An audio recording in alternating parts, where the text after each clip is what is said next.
Good morning. My first experience with open source software was in the mid-90s. I was a freshman at Tulane University, and a friend of mine convinced me to try this new thing called Linux.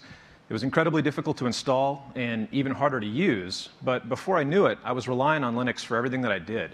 And that felt subversive, not only because Linux was not Microsoft Windows, which was what ran all the PCs in the world at the time, but because it was free. It was free as in free beer, it was free as in free speech. We paid $0 to get the software, but more importantly, we were able to read, modify, and redistribute the software. And that changed how I thought about software. So fast forward to the late 90s when I entered grad school at USC and was working in a robotics lab. We had robots there that had been shipped to us from the vendors with custom proprietary software installed in them. And that was fine, so long as that software did exactly what we wanted and worked perfectly. And of course, when it didn't, when we needed to fix something or extend it or modify it, we were stuck. So naturally, we were computer scientists. We wrote our own software to replace that proprietary software. And naturally, we released it as open source. So jump forward another 10 years, and I started work at an unusual robotics company over in Menlo Park called Willow Garage.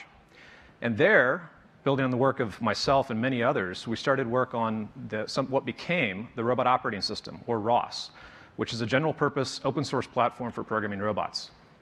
Now, another 8 years later, ROS has become the de facto standard for modern robot applications, reflecting the work of thousands of people all over the world. Today, you can see ROS used in factories and warehouses to manage inventory and pick-and-place parts on conveyor belts.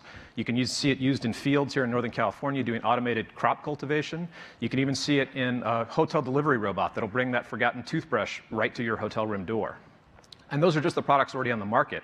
If we look at what's coming in the R&D pipeline, we see ROS used in everything from smart drones to human-sized disaster relief robots to self-driving cars. And as somebody who went to space camp when I was in 8th grade, my favorite example is that NASA, as of a year ago, runs ROS on the humanoid robot that they have on the space station. So I don't know what's coming next, but I think we are about to see a lot more robotics in our lives. And I think it's fair to say that a lot of those robots will be built on open source software. And this time, that doesn't feel subversive at all. It just feels right. Thank you.